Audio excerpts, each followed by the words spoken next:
show. My guest today is Tara Veldman. Hi, Tara. Welcome. I will give a little introduction quickly. Tara is a director and health sector leader at Billard Lease Partnership Architects and Urban Planners, BLP in short. And Tara has extensive experience designing projects across Australia, Europe, and the Middle East. And in the Netherlands, she pursued her interest in socially based design and explored her passion for painting, studying fine art at the Willem de Kooning Academy in Rotterdam, the very place that I grew up. Interesting to mention is that at BLP, Tara has been involved in development of many major hospitals across Australia, including the Royal Melbourne Campus, Royal Children's Hospital, Campbelltown, Westmead and Prince of Wales. And Tara is known for her leadership ability to add value, challenge existing paradigms, motivate her team, manage complex relationships and with stakeholders and user groups.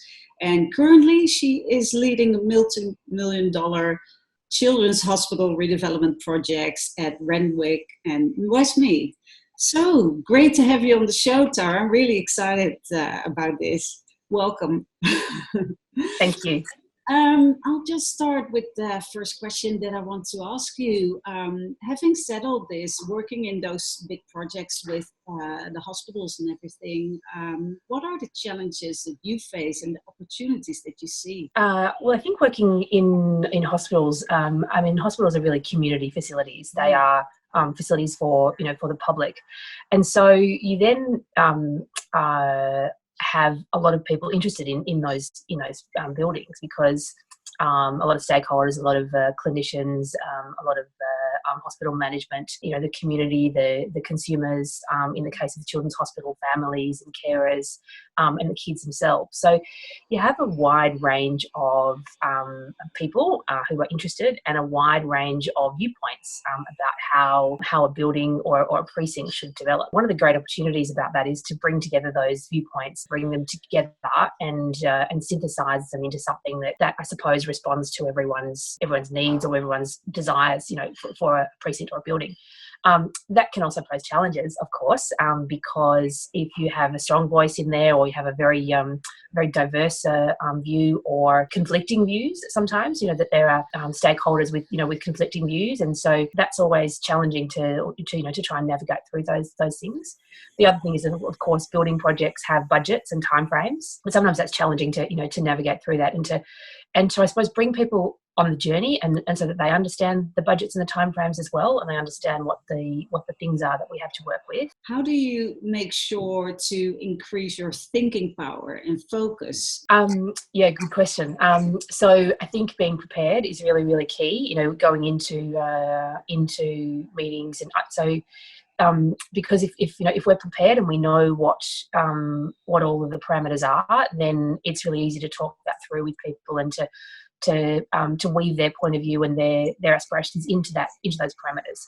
The key thing for me is I suppose to always bring it back to the people.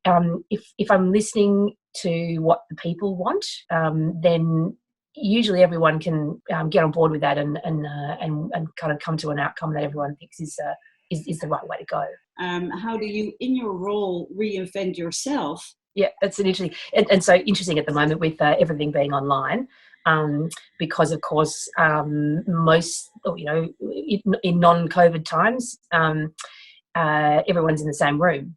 What we're doing at the moment is, of course, doing all of those things online in Zoom chats or Teams or Google Hangouts or whatever platform we're working on. And so there's been some good things come out of that as well. It's challenging to get the feel of the room because there is no room. Everyone is in their own space. Which is quite interesting, and the dynamic is different. What's great about it is that I think their voices are heard better because when someone is speaking on a Zoom chat, everyone is listening. So they actually get the stage for a few moments. Whereas sometimes in rooms with lots of people, the quieter voices can get misheard or not heard. So it's quite interesting. And so I think what I try and do when I'm leading a VC chat is to make sure that that if someone does start to speak, that they are then invited to, to take the floor and to have their few minutes. And I suppose it's kind of interesting on the screen to be watching body language and to be watching when someone wants to speak, because you can see it very clearly if you're looking for it. Yeah, I can imagine. And when you do that, because we're all trying to adjust and adapt, and so when you're trying that out to read the room better, what risks are you willing to take? There's still a risk of leaving people out. There's still a risk, because you can't see everyone and you can't, you're not interacting with everyone. I mean, in a room, it's very easy to see if someone's disengaged or or upset or emotional, and excited and wants to contribute. It is harder to pick that up, and particularly also, it's really interesting. We've been talking about this internally about having a video on or not. Yeah. And a lot of people, when they're not speaking, turn their video off. And while that's great for bandwidth, and sometimes, it needs to be done for bandwidth so everyone can hear the call, it actually, for the person speaking, is quite difficult, because, again, you're speaking to a blank computer screen, and we had a situation, quite funny, a couple of days ago, where someone else was speaking, and the poor thing, he was speaking it was a 2-hour session, and he was delivering most of the content, and I think about an hour and a half in, he sort of said, "Is everyone still there?" Because you just don't necessarily know, because you're not getting the feedback. So you kind of have to think about how you deliver your message without the normal feedback that you get. Yeah. It's different. The feedback is different. What do you think you're going to do differently going forward in terms of your leadership behavior and the situation that we're in? Well, so one of the things that we all went remote quite early on in the piece. So the entire business, so we're about 140 odd people, and we went remote straight away. I think when we go forward, we'll continue to give people a bit more of that flexibility, because what people have found, myself included, is that activities that you're doing by yourself, so when you're doing things that you don't need other people for, it can be much more efficient at home, again depending on your home situation as well. I mean, I'm very lucky, I've got older children, so they're not they're only asking me for food, not sort of distracting me all day. I think if you've got younger children or smaller households, it's trickier. But for people who have got an office set up at home that is quiet, getting things done at home is quite efficient, because you're just not disturbed by the other things going on in the office.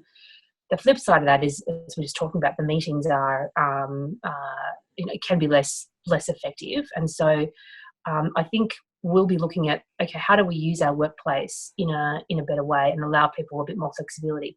Interestingly, we're also going to have the social distancing, things in place for a while.